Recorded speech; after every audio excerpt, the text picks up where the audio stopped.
This is Jarett and this is my TNA Sacrifice pay-per-view review. It's just finished like 3 minutes ago. I'm going to give you a run through the matches, what I thought, and then give you an overall sort of thing. Right, first match was the three-way tag, which I really enjoyed. Knew I was going to do anything with the Motor City Machine Guns in, has me happy, so good little match, great fun. Motor City Machine Guns won and I was doing the Motor City bit. I was quite happy.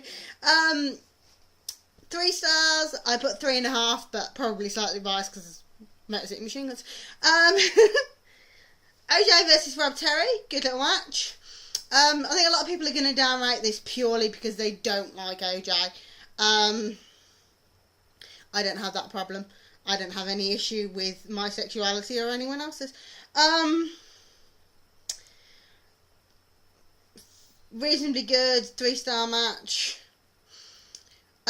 Williams versus Kaz. I was kind of bummed about the winner on this one, but still very good match.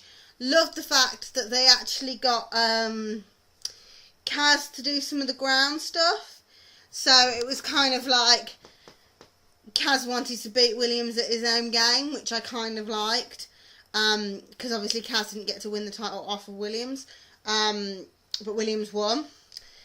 Another 3.5-star match. Madison Rayne versus Tara, 2.5 stars. It was an okay to good match. It was Tara's last match, so we had the little sad bit at the end. But yeah, overall it was a good match. Couple of nice little moves. The one thing I will say is that when I give the knockouts matches a 2.5-star match, it's not a 2.5-star Divas match, it's a 2.5-star match, if that makes sense. Bam versus Inkink, 2.5 stars, kind of knew the band was going to win. Couple of nice little bits. Quite like Shannon Moore standing up to the band, because, let's face it, the band are idiots. Kind of expected the interference, but yeah, I sort of saw the Bubba thing coming as well. So it's because the jealousy of the younger, fitter one coming through. It was alright. I don't know if I said 2.5 stars, but yeah, 2.5 stars. Harley versus Anderson, 3.5 stars, maybe bordering on 4. Really good match. I really enjoyed it. They did everything I'd want them to do. Wasn't wow, but was definitely very good, probably bordering on great. Sting versus Jeff Jarrett was a dud, pretty much, because it wasn't really a match, it was a segment. This happens a lot with me, because when the bell actually rang and the match actually started, Sting did a Scorpion Death Drop and the match finished. So, wasn't really a match, and can't really be classed as a match.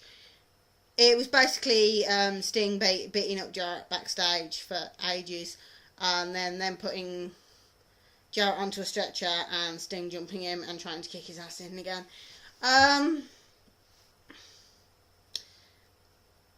And then we had, and then they did a really long ass replay, which was really annoying. It's like, yeah, we've just watched this. We don't need to watch a replay of what we've just watched. Like, little instant replays of a really good move, I like. Long ass replays at the end of the match you've just watched. Why?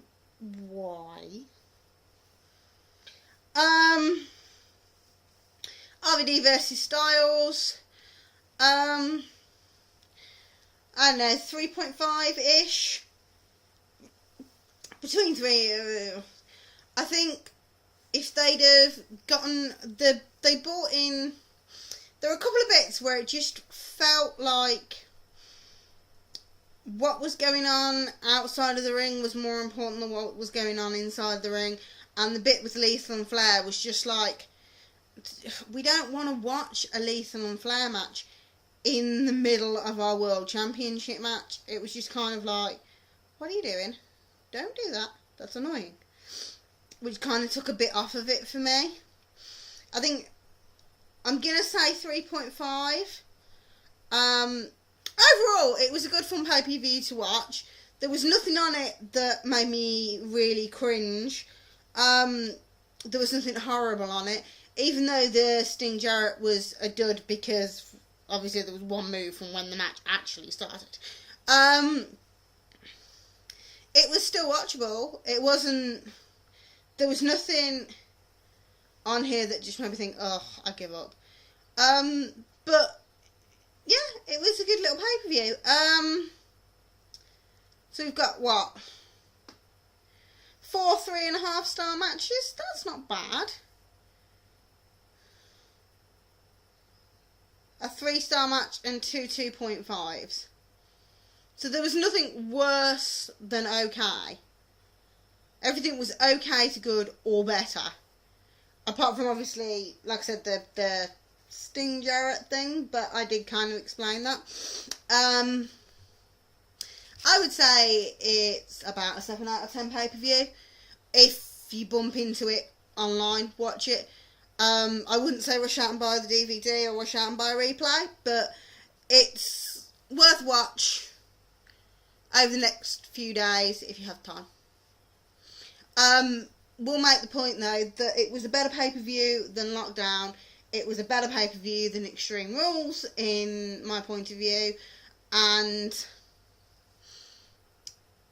if they keep improving, obviously I'm aware that TNA doesn't have the best track record, and it didn't have the best build-up, and I think a lot of people are gonna rate it down due to the build-up, but it's TNA. They've always had crappy build-up, so unless you're gonna downgrade every single TNA pay-per-view ever based on the fact it had a crappy build-up, then you can't start now, if that makes sense. Just to my point of view. Sorry, I'm tired. As it is, like, 4:10 here. But yeah, good enough pay-per-view, worth a watch. Your winners are Motor City Machine Guns, Rob Terry, Douglas Williams, Madison Rayne, The Band, Jeff Hardy,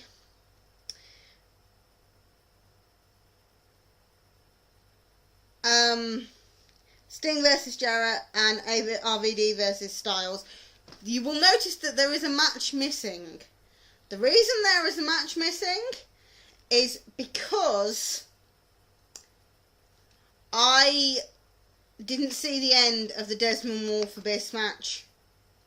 I got the impression that Abyss won. I'm going to have to double check this because I don't actually know. So that will be the one bit that's missing, is my computer decided to crash on me just as the brass knuckles were thrown in the ring to Desmond Wolfe. So I didn't actually see the end of the Wolfe Abyss match, so I can't actually tell you who won or give you a rating on it. But it was a 3-star match up to the point I saw it up to. So, there you go. Okay, take care, boys and girls, and I shall see you later.